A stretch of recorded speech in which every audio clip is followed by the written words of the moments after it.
Viens ici, petit. Maintenant que nos unités sont bien placées sur la grille et qu'on peut les sélectionner, on peut maintenant les sélectionner et leur dire de se déplacer. Donc, c'est ça qu'on va faire aujourd'hui. On est parti. Donc, dans Unreal, la première chose qu'on va avoir besoin, c'est une façon de déterminer quelle case que la unit peut marcher dessus et aussi si la unit peut marcher en diagonale. Donc, pour ça, on va aller se rajouter du data dans notre structure de data d'unité. Et ça se trouve dans nos blueprints, core units, dans utilities ici. Et en fait, ce que je vais faire, c'est me créer une autre structure, de la même façon que j'avais fait pour mes assets ici. Donc, je vais me faire une nouvelle structure, donc blueprint structure. J'ai nommé la structure s underscore unit data underscore stats et elle va contenir toutes les statistiques de notre unité. Donc, ses mouvements de points, ses actions de points, le nombre de vies qu'elle a, le nombre de critical chance qu'elle a, le nombre de damage percent, des choses comme ça. Donc, dans ce cas, elle va aussi contenir toutes les informations qui nous permettent de savoir comment elle va se déplacer sur la grille. Et c'est pourquoi que si je l'ouvre ici, je me suis rajouté deux nouvelles variables à l'intérieur. Donc, ici, j'ai un array de eTileTypes, ici, qui s'appelle validTileTypes. Et ensuite, j'ai un booléen que j'ai nommé canMoveDiagonally. Et avec ces deux variables-là, on est capable de déterminer comment l'unité va se déplacer sur la grille et aussi toutes les cases qui sont disponibles pour elle. Et aussi, avant de fermer la structure, j'ai fait sûr de me rajouter trois array elements ici dans mon validTileTypes parce que dans mon cas, dans mon jeu, toutes les unités devraient être capables de marcher sur les cases normales, double cost et triple cost. Donc, je les ai mis par défaut. Mais bon, c'est pas nécessaire si dans votre cas, vous avez seulement les normales ou si vous avez d'autres types de cases, vous pouvez les mettre. Parfait, maintenant, je vais sauvegarder et fermer la structure. Et maintenant, il nous reste à ajouter notre structure à l'intérieur de notre SUnitData ici pour qu'on puisse être capable de l'éditer dans notre data table. Donc, je vais l'ouvrir et me créer une nouvelle variable pour la nouvelle structure. La variable est de type SUnitDataStats, qui est la nouvelle structure, et je l'ai nommée stats. Ensuite, je vais fermer cette structure et aller dans ma data table pour aller appliquer toutes les valeurs par défaut de toutes mes unit types. Et en fait, j'ai pas eu grand chose à changer parce que toutes mes unités ont les trois défauts valid tile type ici dans notre array. Donc, on n'a pas grand chose à changer, mais ce que j'ai fait, je crois, c'est dans mon ranger, j'ai fait en sorte que mon ranger il peut mouver en diagonale, juste pour qu'on soit capable de le tester. Et j'ai aussi fait la même chose pour mon chicken, donc mon chicken il peut mouver en diagonale aussi. Et la dernière chose que j'ai changé, c'est dans mon bat, ce que j'ai fait, c'est qu'il peut voler par-dessus les cases qui sont seulement pour les flying units only, comme ça ici. Comme ça, on a quelques différences dans nos unités, on peut pouvoir tester tous les cas. Parfait, on peut maintenant sauvegarder et fermer la data table.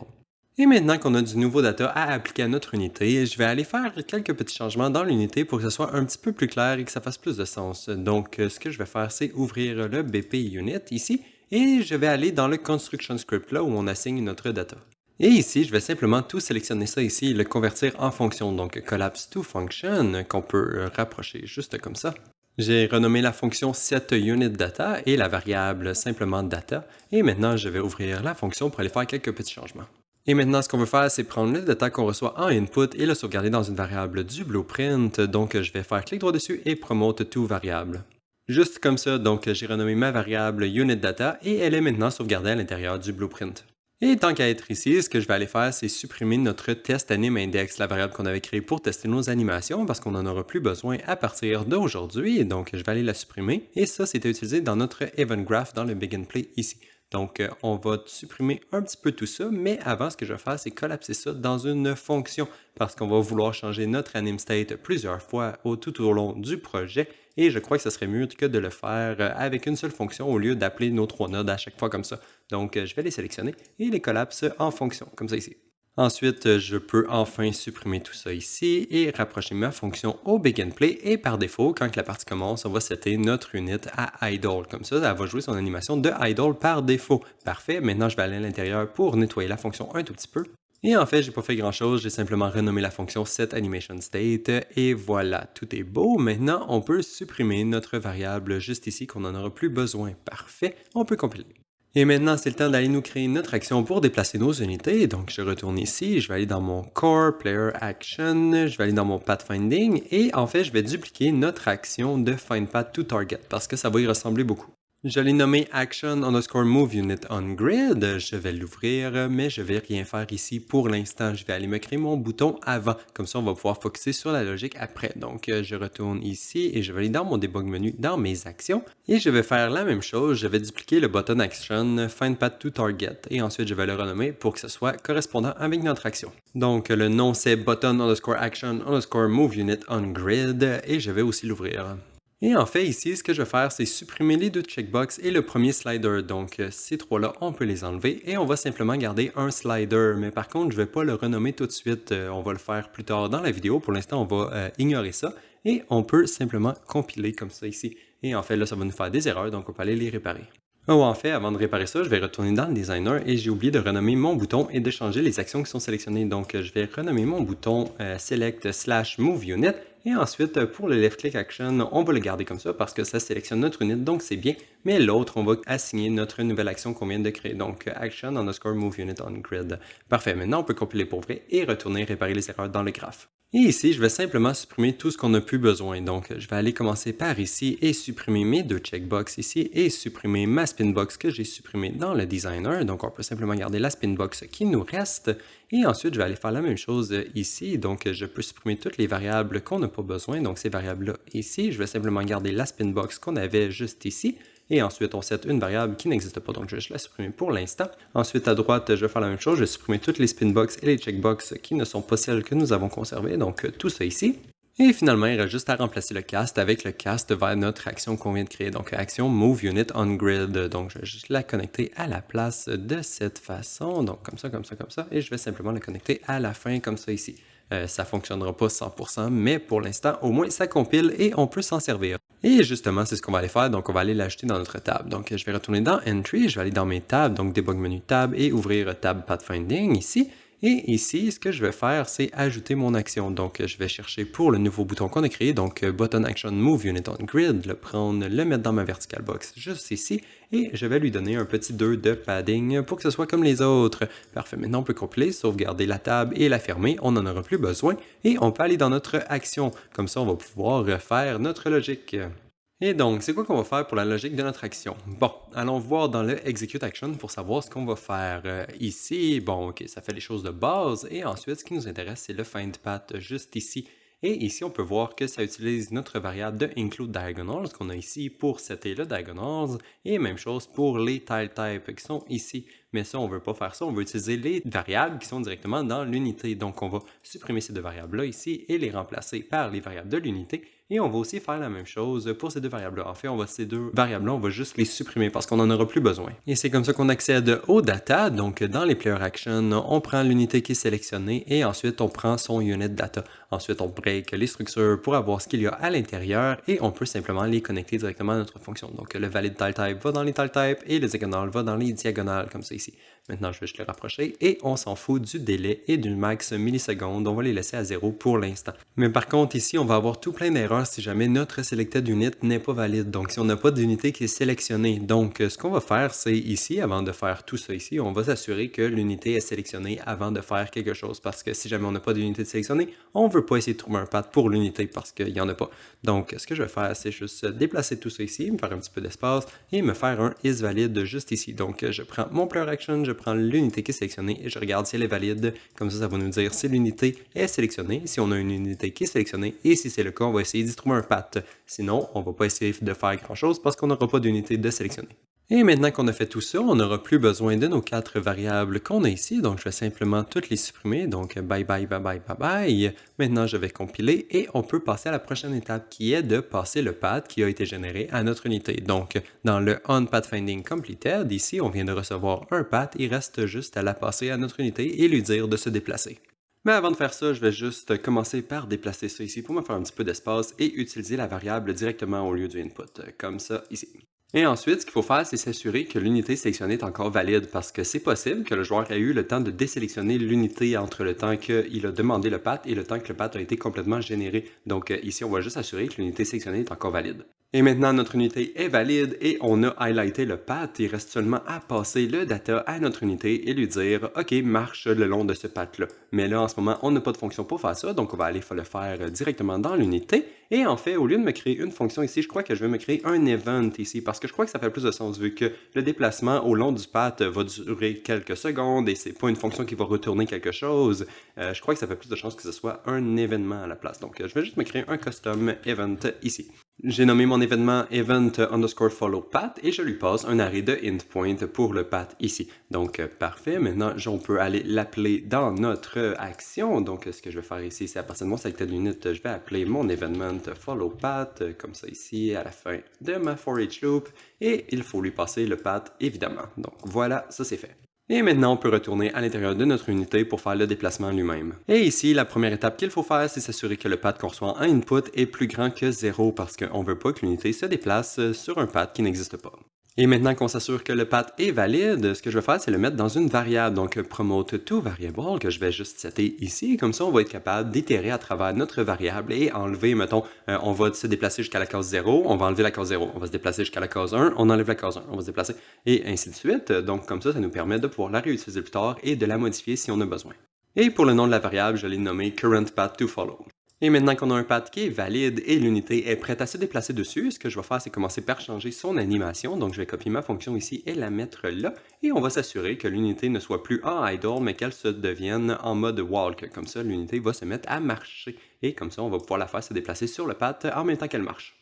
Et maintenant, pour le déplacement de notre unité, on va utiliser une timeline. Donc, ce que je vais faire, c'est clic droit et chercher pour Add Timeline, comme ça ici. Et ça va nous permettre d'interpoler entre tous nos points de notre path. Donc, du point 1 au point 2, du point 2 au point 3, du point 3 au point 4, et ainsi de suite. Et ensuite, je vais simplement renommer la timeline rapidement. Donc, je vais la nommer timeline underscore unit movement, ici en haut à droite. Voilà, maintenant on peut compiler pour sauvegarder le nom.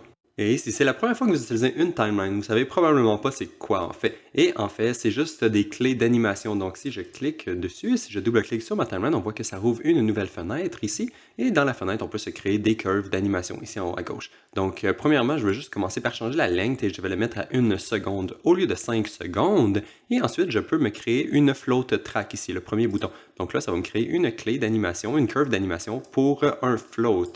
Et maintenant, notre track est complètement vide, mais avant de rajouter des choses à l'intérieur, je vais commencer par la renommer. Donc, je vais faire clic droit sur le New Track ici, Rename, et je vais la renommer Location Alpha, parce que ça va être l'alpha de la location de la unit à partir de la première case vers la deuxième case qu'elle essaie d'interpoler. Donc, comme ça, on va pouvoir déterminer son interpolation à partir d'une curve ici.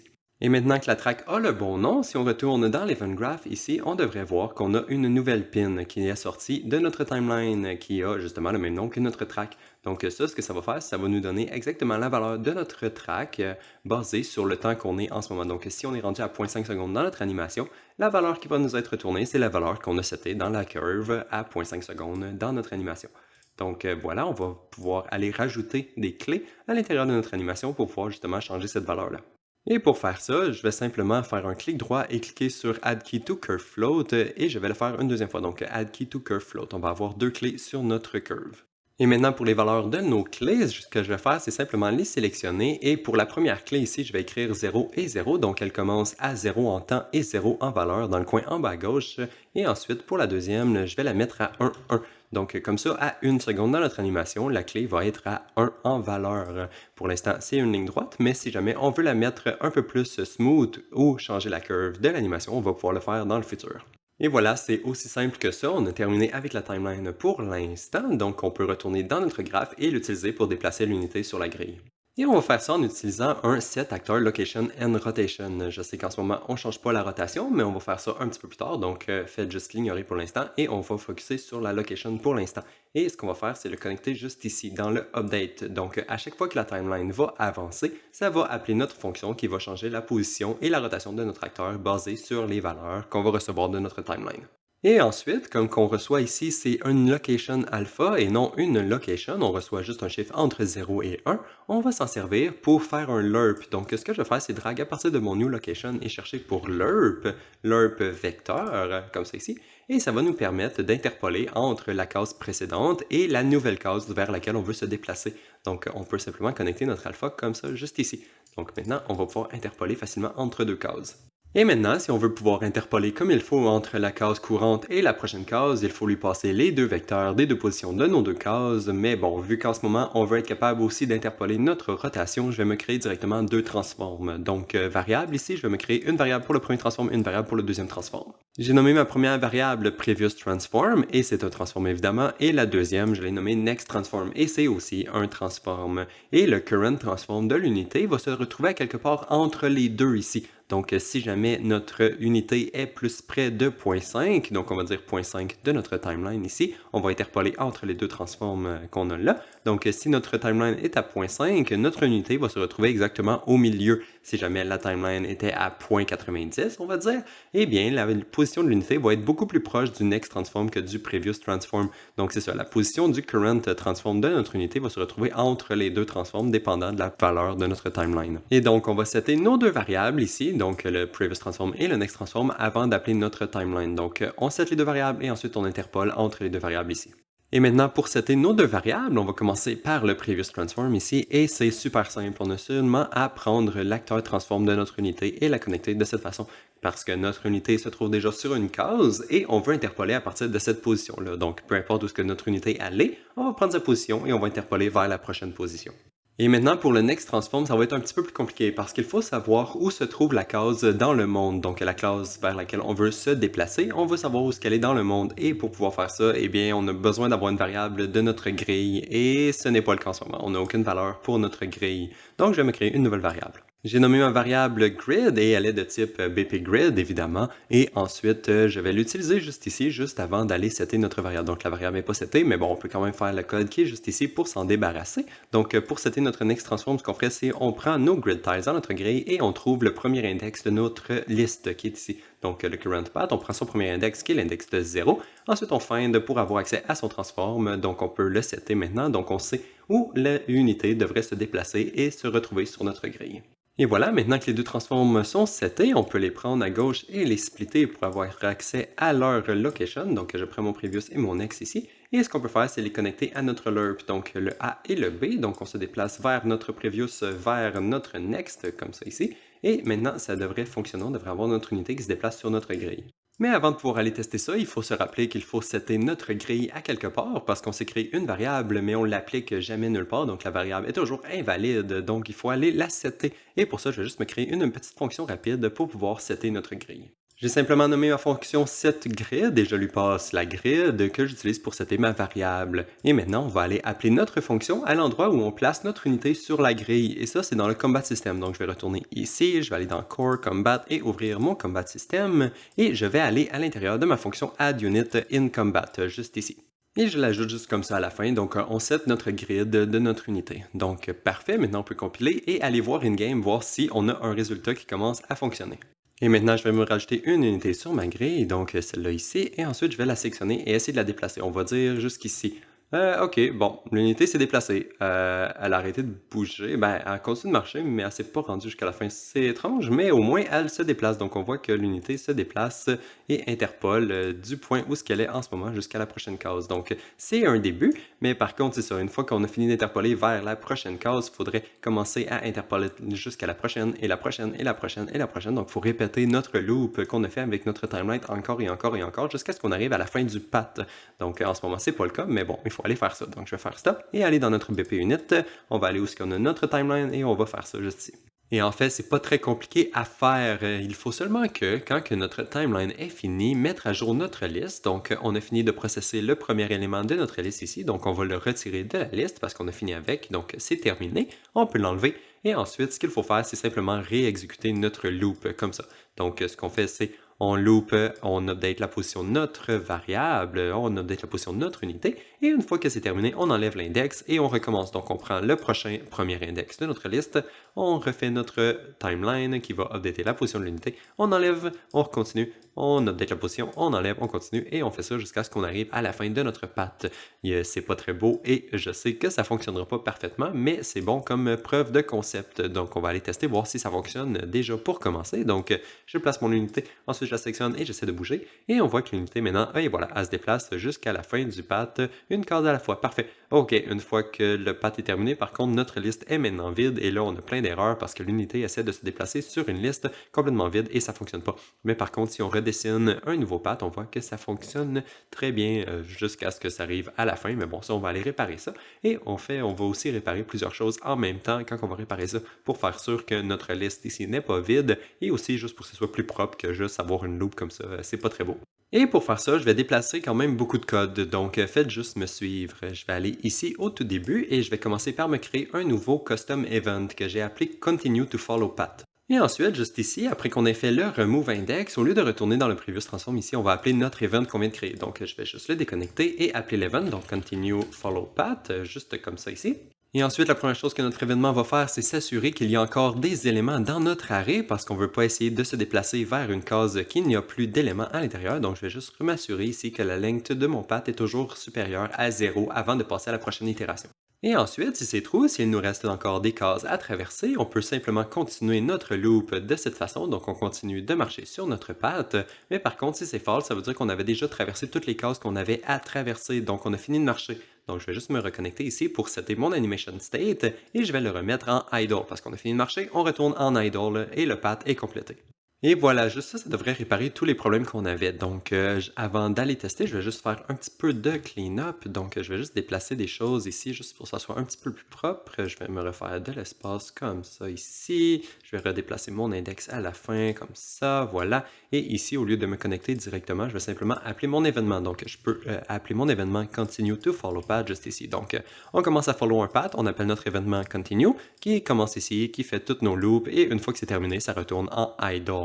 Voilà, donc je vais juste continuer de déplacer les choses un tout petit peu pour que ça soit un tout petit peu plus propre. Et voilà, c'est pas le plus propre possible, mais je voulais essayer de faire rentrer le plus de choses possible sur un écran. Ok, voilà, maintenant on peut aller tester, voir si ça a réparé notre problème. Donc ici dans Pathfinding, je vais me rajouter une unité. Et maintenant, si j'essaie de la déplacer, on va voir qu'elle se déplace. Elle se déplace encore de croche, mais bon, c'est pas grave. Et une fois qu'elle atteint la fin du path, on voit qu'elle revient en idle. Parfait. Là, ensuite, si on refait un autre path, on voit que l'unité elle recommence du début. Donc, il va falloir réparer ça aussi. Il va falloir s'assurer d'updater son index pour pouvoir continuer le path d'où elle est rendue et non à partir du début. Mais bon, ça, on va réparer ça aussi. Mais avant, je veux réparer la rotation parce que c'est un peu étrange que l'unité, elle se déplace par en arrière, par à droite, par à gauche. Puis aussi la vitesse à laquelle elle se déplace qu'il va falloir réparer. Mais bon, on va commencer par la rotation. On va commencer une chose à la fois. Donc ici, je retourne dans mon unité pour réparer la rotation.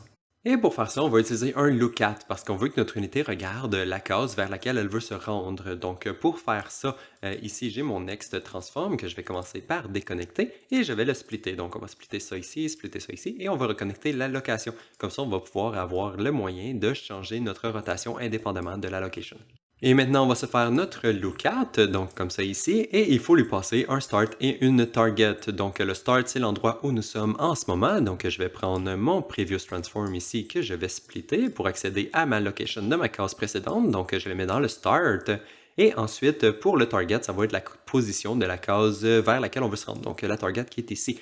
Et ensuite, on peut connecter la rotation directement dans le set du transform comme ça. Et ensuite, on va aller l'appliquer ici à droite où ce qu'on set la location et la rotation de notre acteur.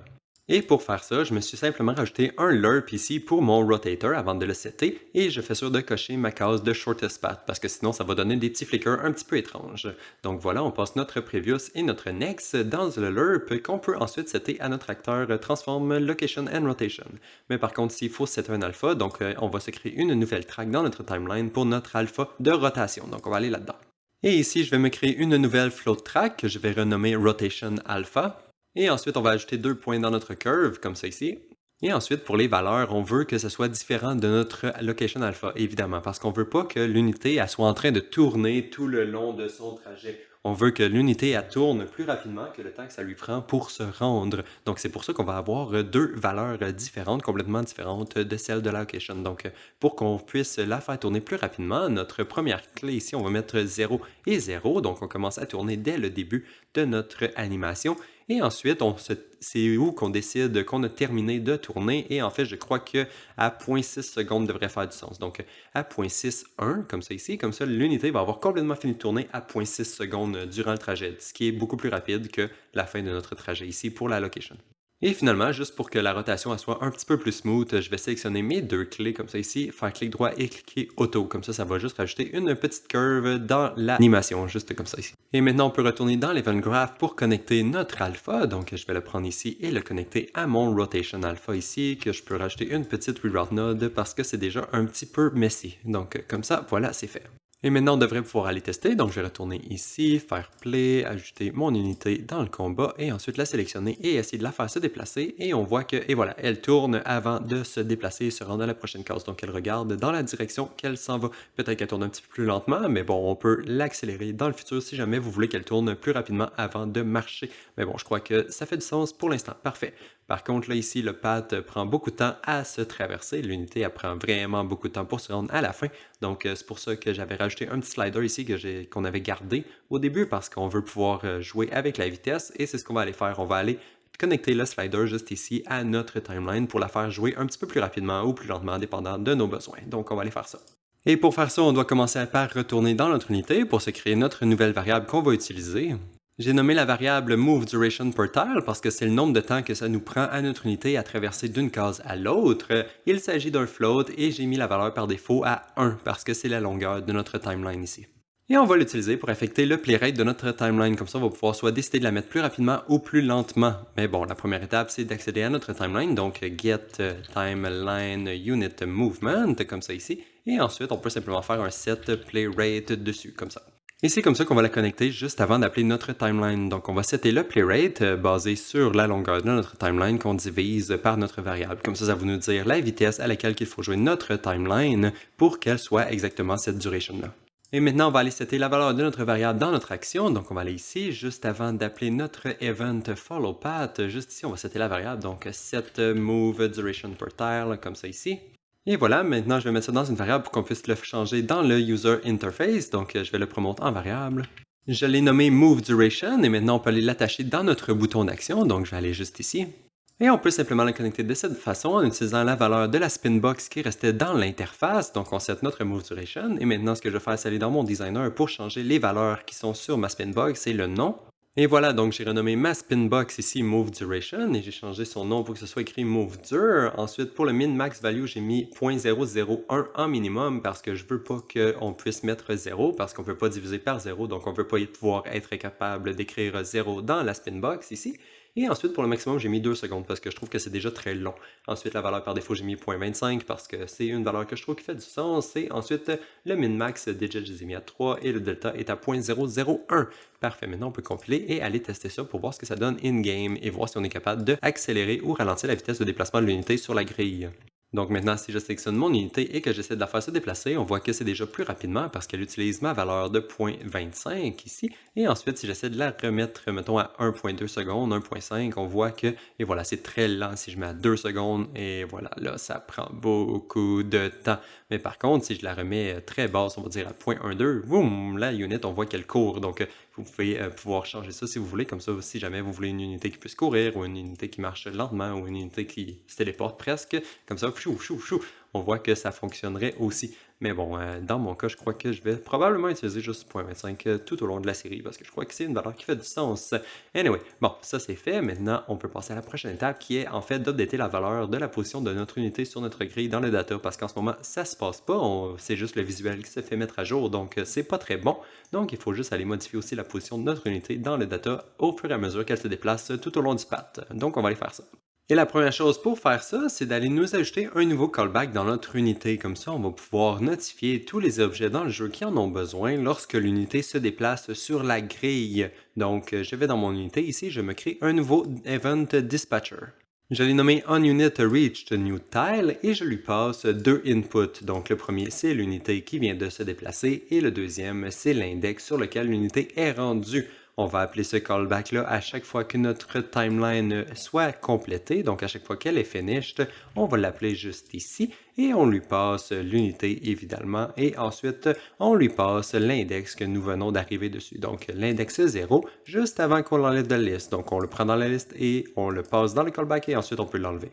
Maintenant que notre callback est créé et il est appelé dans notre unité, on peut aller s'attacher à ce callback-là à l'intérieur de notre combat system. Donc je vais retourner ici et à notre endroit où on ajoute notre unité dans le combat, on va s'attacher au callback. Donc je vais faire ça juste ici après avoir ajouté l'unité dans le combat. Donc je me bind au nouveau callback on unit reach the new tile. Et ici j'ai une erreur parce que je n'ai pas de fonction de sélectionner et en ce moment j'ai aucune fonction qui correspond. Donc ce que je vais faire c'est créer un matching function juste ici. J'ai nommé la fonction onUnitReachNewTile et je m'en sers simplement pour appeler notre autre fonction qui était le setUnitIndexOnGrid. Donc on fait simplement updater l'index de notre unité sur notre grille. Plus tard, on risque de vouloir ajouter quelques vérifications ici pour faire sûr que l'unité avait le droit de se rendre sur cette case-là ou peut-être même rajouter des autres checks pour faire sûr que l'unité n'a pas appuyé sur une trappe ou quelque chose comme ça pendant son déplacement. Mais bon, pour l'instant, on n'a rien de tout ça, donc on peut simplement s'assurer de setter l'index et assumer que l'index est valide. Mais par contre ici, même si on set le bon index à notre unité dans le data, ça ne fonctionnera toujours pas parce que jamais on update l'index de l'unité qui est sélectionnée. En fait, on update son index à elle, mais on ne dit pas à notre action system que, dans le fond, l'index qui est sélectionné en ce moment a été mis à jour. Et pour faire ça, on pourrait bien évidemment utiliser le même callback qu'on a dans notre unité, donc le callback onUnitReachNewTile, mais je crois que ça ferait plus de sens d'avoir un nouveau callback dans le combat system à la place. Un callback qui serait appelé seulement si l'unité venait de faire un mouvement qui était valide, donc comme ça, si jamais il y avait des vérifications qui ont été faites et qui empêchent l'unité de se déplacer pour quelconque raison, ils ne vont pas être pris en compte lorsqu'on va appeler ce callback-là. Dans le fond, ça va tout simplement bloquer le code et empêcher le callback de se faire appeler. Et je crois que c'est pour ça que c'est plus intéressant de mettre le callback dans le combat system, puisque ça s'agirait d'un callback qui contiendrait toute la vraie information et non seulement l'information du déplacement de l'unité sur la grille. Donc, je vais me créer un nouvel event dispatcher juste ici dans le combat system. Je l'ai nommé onUnitGridIndexChanged et je lui passe l'unité. Et ensuite, on peut aller appeler ce callback-là à l'intérieur de notre setUnitIndexOnGrid function, juste ici, et on va le faire seulement lorsqu'on applique un nouvel index, donc à la fin de notre séquence, juste ici. Donc je vais me rajouter une nouvelle pin, prendre mon callback et l'appeler juste ici, le connecter comme ça, et lui passer l'unité, bien évidemment. Et voilà, comme ça, maintenant, n'importe où dans le jeu, on peut s'attacher à ce callback-là lorsqu'on veut savoir qu'il y a une unité qui a été déplacée sur la grille. Et c'est exactement ce qu'on va aller faire dans notre Player Actions. Donc, je vais aller dans mon BP Player Action et je vais aller dans mon Event Graph. Ici, au tout début, je set le Combat System juste ici et on va en profiter pour s'attacher au Callback. Donc, je vais me faire un Bind Event to onUnitGridIndexChanged, comme ça ici, qu'on peut connecter de cette façon.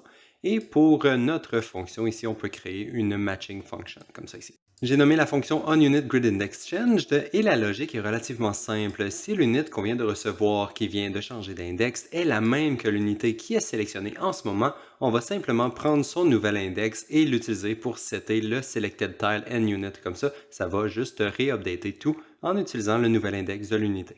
Et c'est tout, maintenant on devrait être capable d'aller tester. Et voilà, justement, maintenant j'ai mon unité, je peux la sélectionner et lui dire de se déplacer sur la grille et on voit que ça fonctionne très bien. Et même si je change le path pendant que l'unité se déplace, on voit que l'unité fait juste se déplacer vers un nouveau path qu'on lui génère à partir de l'endroit où elle était rendue. Donc ça ne reset plus comme ça faisait avant. Et on voit aussi que la case qui est sélectionnée se fait mettre à jour au fur et à mesure que l'unité se déplace sur le path. Mais par contre, là, ça fonctionne très bien, mais il reste encore quelques petits trucs à réparer parce que c'est pas encore parfait avant de terminer la vidéo. Et la première chose que je vais faire, c'est que dans le fond, j'aimerais être capable de cacher le path une fois que l'unité a fini de se déplacer parce que le path n'est plus nécessaire, l'unité a fait son chemin et une fois que c'est terminé, on devrait pouvoir cacher le path. Et pour ça, on va aller dans notre unité pour nous rajouter un autre callback encore une fois. Donc, on va créer un nouvel Event Dispatcher. J'ai nommé le callback onUnitFinishedWalking et je lui passe l'unité qui vient de terminer de marcher sur le path. Et pour appeler ce callback-là, on va aller le faire exactement là où on a terminé complètement de marcher sur le path. Donc ici, quand on retourne en state de idle, ici, c'est ici qu'on va appeler le callback. Donc je peux faire un call juste ici.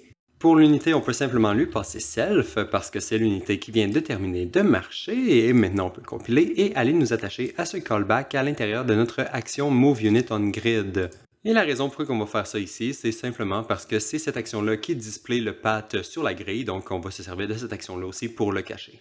Et en fait, tant qu'à être ici, je vais aussi en profiter pour m'assurer que la deuxième partie de cet événement-là, de cette action-là, se fait seulement exécuter si jamais elle essaie d'être exécutée sur la même unit que la première partie. Oh, c'était pas très clair ça. Mais en bref, ce que je veux dire, c'est que dans le fond, notre execute action, c'est ici qu'on génère le path.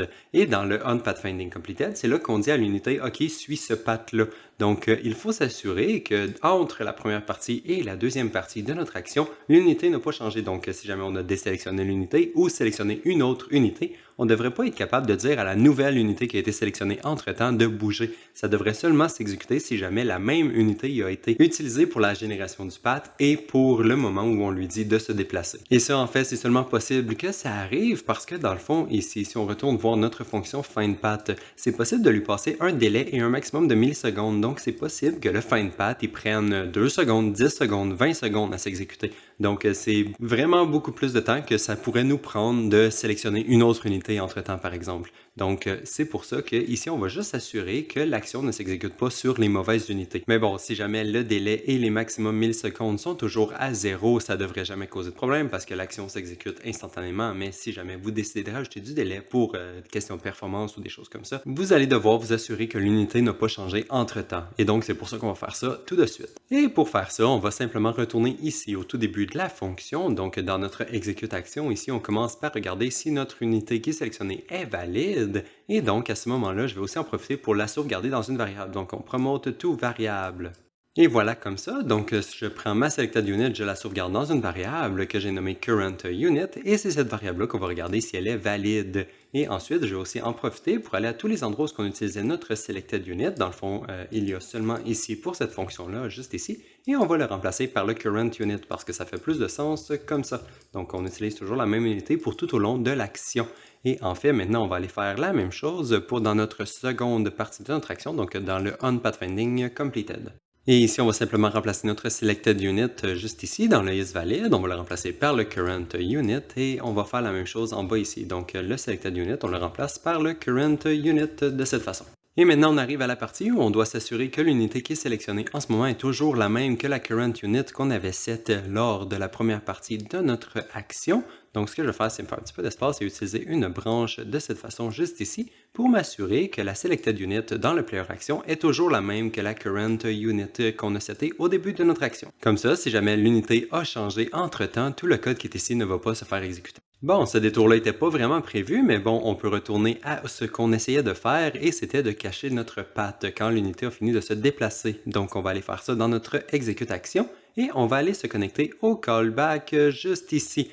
Tout de suite après qu'on ait seté notre current unit, s'il est valide, on va s'attacher au callback juste ici. Et voilà, donc à partir de mon unité, je me bind au callback onUnitFinishedWalking et ensuite je me crée une matching function juste ici dans mon createEvent. Je l'ai nommé onUnitFinishedWalking et la logique est relativement très simple, donc il suffit de comparer l'unité qu'on reçoit en input, donc l'unité qui a fini de se déplacer, on regarde et on fait sûr qu'elle correspond à l'unité qu'on a utilisée au début de notre execute action et si c'est le cas, on peut simplement cacher le path au complet parce qu'on n'en aura plus besoin pour cette unité-là.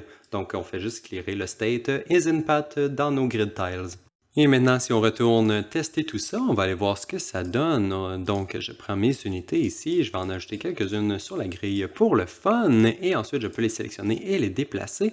Et on devrait voir que, dans le fond, quand l'unité va finir de se déplacer, le path devrait disparaître parce que l'unité n'a plus besoin de ce path-là vu qu'il est terminé, donc il est maintenant caché. Parfait. Et comme vous avez pu voir, on peut déplacer plusieurs unités en même temps sur la grille de cette façon et ça devrait tout bien fonctionner. Et en fait, c'est pas vraiment vrai parce que en ce moment ici, j'ai un petit bug. Je peux déplacer mon unité à gauche ici, il n'y a pas de problème. Je peux déplacer mon unité à droite, il n'y a pas de problème. Ça va très bien. Mais par contre, c'est quoi qui arrive si jamais je prends mon unité puis j'essaie de marcher au travers de mon autre unité? Ok, déjà en partant, ça devrait pas fonctionner parce qu'on devrait pas être capable de traverser notre autre unité, donc on va réparer ça. Mais aussi, le fait de se déplacer au travers d'une autre unité, en ce moment, ce que ça fait, c'est que ça brise l'autre unité. Je peux même pas la sélectionner, je peux plus la déplacer sur la grille parce que techniquement, elle n'est plus sur la grille. Vu que l'autre a marché par-dessus, ça l'a juste kick out de la grille et ça, c'est pas très bon. Donc, on va réparer ça en faisant en sorte que notre unité ne puisse pas marcher par-dessus une autre unité. On va juste faire en sorte qu'elle se déplace comme ça et puisse faire le tour de l'unité si elle est sur la grille. Et on va aller réparer ça dans notre pathfinding. Donc, je vais aller dans Grid ici et je vais ouvrir BP Grid Pathfinding. Et en fait, ce qu'on va faire, c'est, je suis dans la bonne fonction, je suis dans le Get Valid Tile Neighbors ici. Et on va s'assurer justement ici qu'il n'y a pas d'unité qui se trouve sur la case en ce moment. Parce que s'il y a déjà une unité sur la case, ce n'est pas un neighbor qui est valide parce que, eh bien, il y a déjà une unité là. On ne veut pas que l'autre unité puisse aller sur cette case-là aussi. Et c'est à ça que ça ressemble, donc je vais simplement regarder et m'assurer que l'unité qui est sur la case n'est pas valide avant de continuer le reste du code. Et enfin, il nous reste un autre endroit où on veut exécuter cette même condition-là, et c'est dans notre isInputData valide. Donc, je vais aller à l'intérieur, et ici, on s'assure que toutes les choses sont bien pour qu'on puisse générer notre pathfinding. Et ici, justement, à la fin, on regarde si le type de notre tile correspond au valid tile type de notre unité. Mais ici, on va aussi en profiter pour s'assurer que l'unité qui se trouve sur la case n'est pas valide avant de commencer le pathfinding. Et voilà, juste comme ça. Donc, on fait juste s'assurer que l'unité sur la case n'est pas valide avant de retourner true ici. Et je crois que ça devrait être tout. Ça devrait avoir réparé nos problèmes. Et justement ici, si je sélectionne mon poulet et que j'essaye de marcher au travers de mon warrior, on voit que l'unité fait simplement la contourner et elle n'essaie pas de la traverser. Parfait, donc ça fonctionne très bien et je crois que ça fait la même chose. Et voilà, ça fonctionne la même chose aussi. Si je prends mon warrior et que j'essaie de traverser mon poulet, on voit que ça fait vraiment faire le tour comme si c'était un obstacle sur notre grille. Parfait, comme ça au moins les unités ne seront pas brisées parce qu'une autre unité va avoir traversé à travers elle. Et il reste seulement une dernière petite chose que je veux changer avant de terminer la vidéo et dans le fond c'est ça ici. Si jamais l'unité monte et descend les marches, en ce moment on dirait plus qu'elle monte et descend des petites pentes et non des marches. Donc c'est un petit peu étrange et on voit que l'unité se penche par en avant et par en arrière dépendant si elle monte ou elle descend. Donc c'est pas vraiment ce qu'on veut, je crois. On dirait vraiment qu'elle descend et elle monte des pentes et non des marches. Donc je crois qu'on va améliorer ça un tout petit peu avant de terminer la vidéo. Ça devrait pas être trop long. Et ça va se passer dans notre BP Unit. Donc, je vais aller ici où on déplace notre unité sur le path et ici, on va faire ça dans notre timeline. Mais avant d'aller réparer notre timeline et de rajouter des choses à l'intérieur, ce qu'on va faire, c'est ici où on fait notre lookout de rotation. La seule axe qui nous intéresse, c'est l'axe Z. On ne veut pas vraiment changer la rotation de l'unité dans d'autres axes que l'axe Z. Donc, ce que je vais faire, c'est splitter nos deux rotators qu'on a ici et garder seulement le YA, donc l'axe Z, juste comme ça. Et ensuite, on peut passer aux choses sérieuses qui veut dire la timeline qui est ici. Et ici, je me suis juste donné un petit peu d'espace parce qu'il y a plusieurs choses qui vont changer. Et dans le fond, l'idée que j'ai pour améliorer le fait que l'unité monte et descend des marches, c'est de rajouter des petits sauts quand l'unité monte ou qu'elle descend une marche. Donc l'unité saute sur la marche et saute pour descendre en bas de la marche. Donc saute, saute. C'est mieux qu'une unité qui fait juste descendre en ligne droite et en diagonale comme si elle descendait une petite pente. Donc on va vraiment la faire sauter. Saute, saute sur la marche ou en bas de la marche. Donc, c'est ça qu'on va faire. Et pour faire ça, on va simplement comparer la hauteur de nos deux cases, donc la case précédente et la prochaine case. Et si jamais ils ne sont pas à la même hauteur, on va faire sauter l'unité un tout petit peu.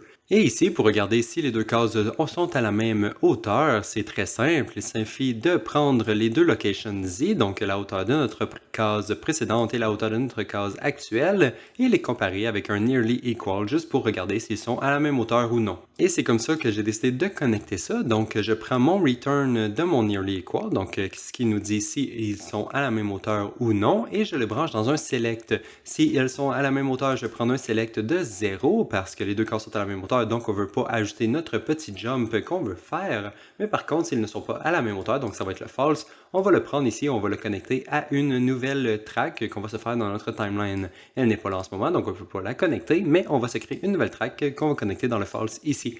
Et ensuite, à partir du select, on va faire un add ici par-dessus notre lerp vecteur. Comme ça, ce qu'on fait, c'est on interpole la position de notre unité entre les deux cases et par-dessus ça, on va rajouter notre petit saut en Z seulement. Donc ici, l'unité se déplace et on la fait sauter un tout petit peu avant de setter la position à la fin ici. Et maintenant, allons créer notre nouvelle track dans notre timeline. Donc timeline, et je vais faire new float track ici dans le coin en haut à gauche. J'ai nommé la track Jump et ensuite ce que je vais faire c'est aller directement dans mon event graph juste pour le connecter à mon select. Donc je prends mon Jump et je connecte dans le false du select juste comme ça. Et maintenant que ça c'est fait, on peut retourner dans notre timeline pour aller faire la curve de notre Jump. Et finalement, pour la curve, on va commencer par se rajouter 3 nouveaux points à l'intérieur. Le premier point va être complètement dans le coin en bas à gauche, donc ça va être 0 et 0, donc complètement sur le sol au tout début de la timeline. Et ensuite, la dernière clé, on va la mettre à la fin et aussi sur le sol. Donc, le temps va être à 1 et la valeur va être à 0. Comme ça, autant au début de la curve et à la fin de la curve, il n'y a pas de différence en hauteur. L'unité se trouve exactement sur le sol. Et ensuite, la clé du milieu, c'est la seule qui nous reste à setter et c'est celle qui va déterminer la hauteur du jump de notre unité. Donc, c'est celle qui va déterminer la hauteur que l'unité va sauter dans les airs à chaque fois qu'elle traverse une nouvelle marche. Donc, pour le temps à laquelle l'unité se met à sauter, je vais dire 0.5. Donc, au milieu de la transition, on va faire que l'unité saute dans les airs. Du moins, elle atteint la hauteur maximale de son saut. Et pour la valeur, ici, on va mettre une grande valeur. Donc, je crois que je vais mettre 200. Ça va varier dépendant de la hauteur de votre grille. À vous, moi, mes cases sont à peu près à 100 de hauteur. Donc, une unité qui saute à 200 dans les airs, c'est quand même pas trop mal. Donc, je crois que ça rend bien. Donc, c'est pour ça que j'ai mis 200, mais vous pouvez l'adapter comme vous voulez. Mais par contre, là, ici, on voit qu'on ne voit plus les clés. Et ça, dans le fond, c'est parce qu'il faut zoomer beaucoup comparé aux autres curves qu'on a ici. Donc, au lieu de zoomer manuellement, ce qu'on peut faire, c'est cliquer sur les deux petites flèches qu'il y a ici à gauche. Ça nous permet de zoomer sur notre curve. Là, on voit que les autres sont rendus flat. Mais bon, ça, c'est normal. Ces valeurs-là sont entre 0 et 1, tandis que ceux-là sont entre 0 et 200. Donc, c'est normal que ce soit plus grand. Et finalement, la dernière chose que je voulais faire, c'était sélectionner mes 3 clés ici et les convertir en auto, juste pour le jump et il soit un petit peu plus smooth. Donc, parfait, c'était tout ce que je voulais faire. Donc maintenant, on va compiler, sauvegarder et aller tester in-game. Et voilà, c'est à ça que ça ressemble. Et en fait, je crois que c'est beaucoup mieux que ce que c'était avant parce que maintenant, l'unité saute vraiment d'une case à l'autre et ne fait pas juste monter comme si c'était une petite pente à la place. Donc, super, je suis quand même content du résultat et ça va être suffisant pour l'instant. Et en fait, je crois que ça va être tout pour la vidéo d'aujourd'hui parce que la vidéo commence déjà à être vraiment plus longue que ce que j'espérais et je commence vraiment à être fatigué. Donc, je vais simplement aller me coucher et on se revoit dans la prochaine. Donc, bye bye!